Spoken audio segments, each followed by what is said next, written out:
మరో బ్రేకింగ్ చూస్తున్నాం. ఆదిలాబాద్ జిల్లాలో భారీగా గంజాయి స్వాధీనం చేసుకున్నారు పోలీసులు. ఏఓబి నుంచి ఆదిలాబాద్ మీదుగా మహారాష్ట్రకు గంజాయి తరలించడానికి ప్రయత్నం చేశారు నిందితులు.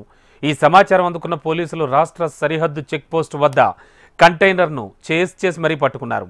ఈ కంటైనర్లో 900 కిలోల గంజాయిని గుర్తించి సీజ్ చేశారు. 8 మంది నిందితులపై కేసు నమోదు చేశారు. పట్టుబడ్డ గంజాయి విలువ 2,25,00,000 రూపాయల వరకు ఉంటుందని తెలిపారు పోలీసులు.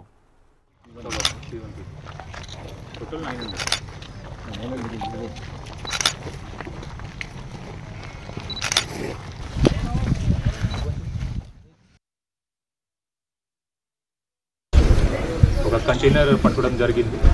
దీంట్లో 292 packets, total around 900 kgs dried ganja, 900 kg dry ganja seize చేయడం జరిగింది.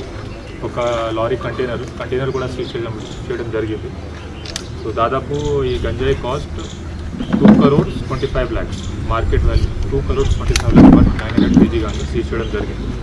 దీంట్లో ముఖ్యంగా ఇద్దరికి అరెస్ట్ చేయడం జరిగింది. ఇంటర్వేషన్ చేసిన తర్వాత మనకి తెలిసింది ఈ గాంజా ఆంధ్ర ఒడిశా బార్డర్ ఏరియా నుంచి స్టార్ట్ అయ్యి డెస్టినేషన్ వాజ్ మహారాష్ట్రలో బుల్ధానా అండ్ ధూలే డిస్ట్రిక్ట్. వాళ్ళకి అక్కడ ఉన్న స్మగ్లర్ సోర్స్ పని ఇచ్చారు.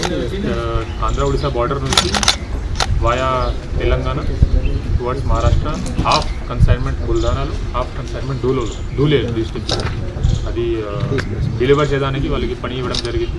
మెయిన్ అక్యూజ్ దీంట్లో A1 A2 వాళ్ళు ఆంధ్రప్రదేశ్ ఒడిశా ఏరియాలో ఉన్నారు. మనకి ఇప్పుడు arrest A3 A4 main truck drivers and handler over transporting this ganja వాళ్ళకి అరెస్ట్ చేయడం జరిగింది. వాళ్ళకి ఉత్తరప్రదేశ్ అండ్ ఉత్తరాఖండ్లో ఉంది.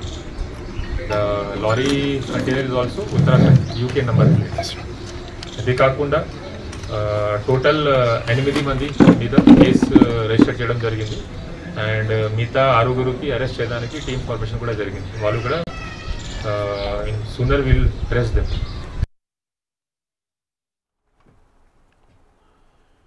ఆదిలాబాద్ జిల్లాలో భారీగా గంజాయి స్వాధీనం చేసుకున్నారు పోలీసులు. ఏఓబి నుంచి ఆదిలాబాద్ మీదుగా మహారాష్ట్రకు గంజాయి తరలించేందుకు ప్రయత్నం చేశారు నిందితులు. సమాచారం అందుకున్న పోలీసులు రాష్ట్ర సరిహద్దు చెక్పోస్ట్ వద్ద కంటైనర్ను చేసి మరీ పట్టుకున్నారు. కంటైనర్లో 900 కిలోల గంజాయిని గుర్తించి సీజ్ చేశారు. 8 మంది నిందితులపై కేసు నమోదు చేశారు. పట్టుబడ్డ గంజాయి విలువ 2,25,00,000 రూపాయలు ఉంటుందని తెలిపారు పోలీసులు.